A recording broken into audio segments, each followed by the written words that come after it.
Marcus Chen stared at the blinking red warning lights on his tablet, his hand shaking slightly as he read the message again. The life support systems were failing, one by one, throughout the massive alien station. He had only been here for 3 days, and already everything was falling apart. "This can't be right," he muttered, walking quickly through the dimly lit corridor of Station X-227. The emergency lights cast an eerie purple glow, making the crystalline walls look like they were bleeding. Marcus checked another system panel, then another. Each one showed the same terrible truth: the station was dying. Marcus had been so proud when the Zexalaxians chose him for this job. They were one of the most advanced alien species in the galaxy, with bodies made of living crystal and minds that could process information faster than any human computer. When they had offered him the position of chief engineer on their prestigious Station X-227, he had jumped at the chance. His family had warned him not to trust aliens he barely knew, but Marcus had been too excited to listen. Now he understood the truth. The Zexalaxians had never wanted him to fix the station. They had wanted him to die with it. Marcus ran a quick calculation on his tablet. With the life support systems failing, he had maybe 30 days of breathable air left. The station's artificial intelligence was corrupted and barely functioning. Most systems were running on emergency power, and even that was fading fast. He sat down heavily in the station's main control room, surrounded by screens showing failing systems in alien languages he was still learning to read. The Zexalaxians had given him just enough training to understand how bad things were, but not enough to fix them. They had planned this all along. The station itself was enormous, nearly 2 kilometers long and shaped like a giant spiral. It had been built by an ancient species called the predecessors, who had vanished thousands of years ago. The Zexalaxians had found it drifting in space and claimed it, but they had never managed to fully understand its technology. Now they had decided to let it die, and Marcus with it. "Well," Marcus said out loud, his voice echoing in the empty control room, "if they think I'm going to just sit here and wait to die, they don't understand humans very well." He pulled up the station's maintenance logs on his tablet. The Zexalaxians had made hundreds of attempts to repair the station over the years, but they had failed every time. The technology was too different from their own crystalline-based systems. They couldn't interface with it properly, couldn't understand how it worked. But as Marcus studied the diagrams and readouts, something caught his eye. The station's systems weren't purely mechanical. They were partially organic, like a living thing. The Zexalaxians, with their rigid crystalline minds, couldn't adapt to such a fluid system, but maybe a human could. Marcus stood up and walked to the main control panel. He placed his hand on the strange, almost flesh-like surface. To his surprise, it felt warm, like skin. The panel pulsed slightly under his touch, as if responding to him. "You're not dead yet," he said to the station. "And neither am I. Let's figure this out together." He pulled out his tools and got to work. Marcus had 30 days to either fix a dying alien station or join it in death. But where the Zexalaxians saw an efficient way to dispose of outdated technology and an expendable human, Marcus saw the engineering challenge of a lifetime. And if there was one thing humans were good at, it was beating impossible odds. Marcus's head throbbed as he removed the neural interface cable from the port behind his ear. He had spent the last 6 hours connected to the station's archives, trying to understand the strange technology that kept him alive. The more he learned, the more fascinating and terrifying his situation became. "Show me the predecessors again," he commanded, and a holographic display flickered to life in front of him. The beams that appeared looked nothing like he had imagined. They weren't solid creatures at all, but rather clouds of luminescent gas held together by electromagnetic fields. These were the builders of Station X-227, a species that had vanished without explanation over 10,000 years ago. Marcus rubbed his tired eyes and checked his tablet. 27 days of breathable air remained. He had made some progress in understanding the station. But not enough. Not nearly enough. The station's archives were fragmented and corrupt, but they revealed an incredible truth. X-227 wasn't just a space station. It was alive. The predecessors had created a hybrid technology that merged mechanical and biological systems. The station could grow, heal, and even evolve, or at least it could before it started dying. "That's why the Zizalaxians couldn't fix you," Marcus said, placing his hand on the warm, living wall. "Their crystalline technology is too rigid, too perfect. They don't understand things that grow and change." He pulled up another hologram, this one showing his own brain scans alongside data from his neural interface.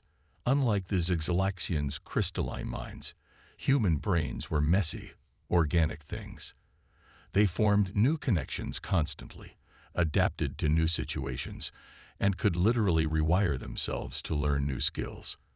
And somehow, this made them surprisingly compatible with the station's biological systems. "They didn't choose me because I was expendable," Marcus whispered as understanding dawned. "They chose me because I was human." The Zizidlaxians must have discovered this compatibility in their research, but they had been too proud to admit that humans might succeed where they had failed. Instead, they had sent Marcus here alone, probably expecting him to die without ever realizing the truth. Marcus connected the neural interface again, gritting his teeth against the familiar surge of dizziness. The station's systems appeared in his mind like a vast, three-dimensional maze. But unlike the Zigzalaxians, who saw only chaos, Marcus could sense patterns in the organic machinery. It reminded him of the way blood vessels branch through a body, or how tree roots spread through soil. "You're not just breaking down," he said as he traced the flow of energy through the station's systems. "You're sick, and you've been trying to heal yourself all this time." The station's biological components had been fighting a losing battle against decay for centuries. Without proper guidance from a compatible mind, the self-repair systems had grown confused, sometimes making things worse instead of better. Marcus disconnected the interface and walked to the observation window. The star field beyond the transparent crystal was beautiful, but all he could think about was what he had discovered in the archives. The predecessors had designed their technology to be intuitive, to respond to conscious thought, and grow according to need. But it required a special kind of mind to guide it, one that could adapt and grow along with the machine. "Well," Marcus said, already planning his next steps, "I guess it's time to see just how adaptable a human mind can be." He had less than 4 weeks to save himself and the station, but now he knew something the Zigzalaxians didn't. He might be exactly what this ancient alien technology had been waiting for. Marcus stared at the medical bay's gleaming equipment with a mixture of fear and determination. He had only 19 days of air left, and his latest oxygen reading showed the levels dropping faster than expected. The time for caution was over. "Begin recording," he said to his tablet. "Day 11 on station X-227. If anyone finds this, I want them to know what I'm about to try wasn't my first choice. But I'm out of options." He had spent the last few days studying the station's medical equipment. The predecessors had used it to connect their gaseous bodies directly to the station's systems. In theory, it could work for a human too. In practice, it might kill him. "The neural interface isn't enough anymore." Marcus continued recording as he prepared the equipment. "I can see the station's systems, but I can't fix them fast enough. I need to do what the predecessors did: connect completely." His hand shook as he attached the biosensors to his chest and temples. The medical bay's screens came alive, showing his vital signs. The next step would hurt. A lot. Marcus picked up the main connection cable. Unlike his simple neural interface, this was a complex piece of biotechnology that looked more like a living vine than a wire. One end would connect to the station's primary neural node. The other end would connect directly to his spine. "If this works," he said to his tablet, "I'll be able to feel the station's systems as if they're part of my own body. If it doesn't..." He took a deep breath. "Well, at least I tried." The medical system's robotic arms moved into position. Marcus had programmed them as carefully as he could, but they were still alien machines designed for alien bodies. He lay face down on the medical table and gave the command to begin. The pain was immediate and overwhelming. Marcus screamed as the connection cable merged with his nervous system, sending signals his human brain was never meant to process. Colors exploded behind his eyes. His entire body felt like it was on fire. And then suddenly, he could feel everything. The station's vast network of systems flooded into his consciousness. He could feel the recyclers struggling to produce oxygen, the power cores pulsing with dying energy, the hull plates slowly degrading in the vacuum of space. The station was enormous, complicated, and beautiful, and it was dying. But now Marcus could also feel how to save it. Through their shared connection, he guided the station's self-repair systems like he was moving his own limbs. His human intuition merged with the alien technology, understanding on an instinctive level what needed to be done. Where the systems had grown wrong, he corrected them. Where they had weakened, he strengthened them. The pain was still there, but it was different now, more like the ache of muscles during exercise than the agony of injury. The station's biological components responded to his guidance, growing and changing as he directed them. Hours passed like minutes as he worked. Finally, exhausted but triumphant, Marcus felt the life support systems stabilize. The oxygen levels were rising. Power was flowing correctly again. The station wasn't healed yet, but for the first time in centuries, it was truly beginning to repair itself. End recording, Marcus whispered, his voice hoarse. He didn't disconnect from the station. He couldn't, not yet. The integration was permanent now. But as he felt the station's systems humming around him like a second heartbeat, he smiled. He wasn't going to die here after all. In fact, he was more alive than he'd ever been. The Xalaxian ship emerged from hyperspace exactly 30 days after they had left Marcus on Station X-227. Through the station's sensors, Marcus felt their arrival like a tingling on his skin. He smiled. They were in for quite a surprise. Commander Zix led the Xalaxian recovery team, their crystalline bodies glittering as they docked with the station. They wore no space suits. Their bodies didn't need them. They expected to find a dead human and a derelict station. Instead, the airlock cycled perfectly as they entered, and the corridors were well lit and humming with power. Impossible, Zix said, their crystalline form vibrating with confusion. The station should be dead. Welcome back, Marcus's voice echoed through the corridor. As you can see, I've made some improvements while you were gone. The Xalaxians froze as the walls around them shifted and changed color, demonstrating the station's new adaptive capabilities. Plants grew from specially designed panels, producing fresh oxygen. Holographic displays appeared in the air, showing the station's perfectly functioning systems. Marcus stepped out from a side corridor to meet them. The Xalaxians stared at him in shock. Thin lines of biotechnology now traced across his skin like luminescent tattoos, pulsing softly with the station's energy. His eyes had changed too, gaining a subtle glow that matched the station's internal lights. "What have you done?" Commander Zix demanded. "This technology, it's impossible. We tried for decades to repair this station." Marcus walked closer, feeling the station's systems respond to his presence. "You tried to understand this technology the way you understand your own, as something fixed and unchanging. But that's not how it works. The predecessors built this station to grow, to evolve, just like humans do." He gestured, and a section of the wall transformed into a transparent window, showing the station's exterior. The Xalaxians gasped. The station's hull had changed, developing new structures and capabilities that even Marcus hadn't initially planned. The integration between his human creativity and the station's adaptive technology had produced innovations that neither human nor predecessor could have achieved alone. "The station doesn't just maintain itself now," Marcus explained. "It grows its own food, recycles everything, and can even repair damage to its hull automatically. The defensive systems, He paused meaningfully. Well, let's just say I wouldn't recommend testing them. Commander Zix's crystalline form flickered with mixed emotions, fear, anger, and beneath it all, grudging respect. You were supposed to die here, they admitted finally. I know, Marcus said, but humans have a habit of surviving where we're not expected to. And we tend to improve things while we're at it. He could feel the station's energy flowing through him as he spoke, the vast network of biological and mechanical systems working in perfect harmony. He wasn't just connected to the station anymore. They had evolved together into something entirely new. So, Marcus said, crossing his arms, we should discuss new terms for my employment. After all, I've done what your entire civilization couldn't do. And I'm just getting started.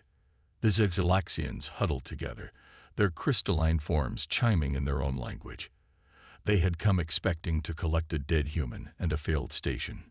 Instead, they found themselves facing a transformed human controlling technology they couldn't even understand. Commander Zix turned back to Marcus. What are your terms?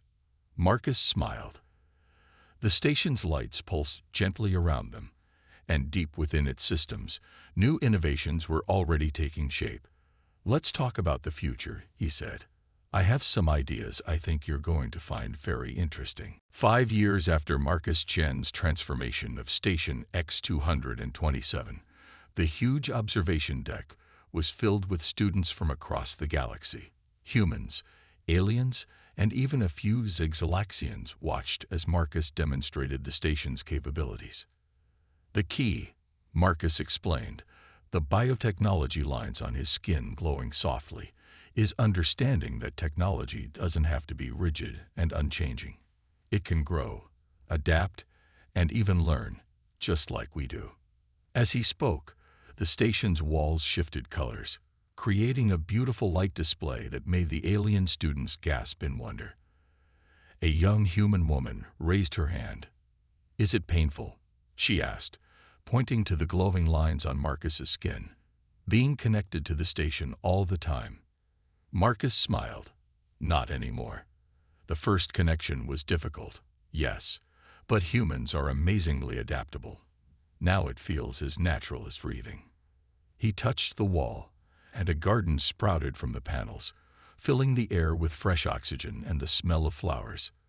The station is part of me, and I'm part of it.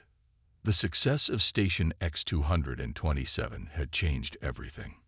The Zixalaxian Confederation, embarrassed by their attempted murder but impressed by the results, had been forced to acknowledge their mistake.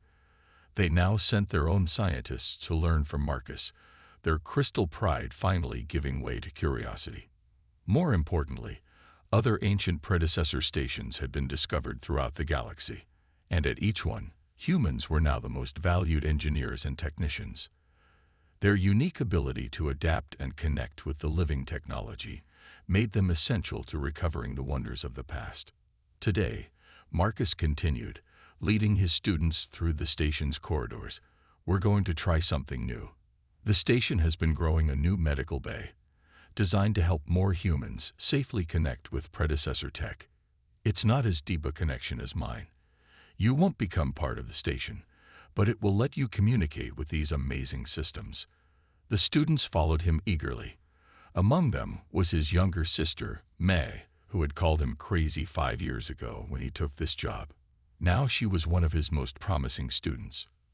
Remember, Marcus said as they entered the new medical bay, this technology isn't about control. It's about cooperation. The predecessors understood something that we humans naturally grasp. The best systems are the ones that can grow and change together. He felt the station's systems hum with contentment around him. What had started as a desperate attempt to survive had become something far greater. Station X-227 wasn't just a space station anymore. It was a school, a research center, and a symbol of humanity's unique gifts. Ready to begin? He asked his students.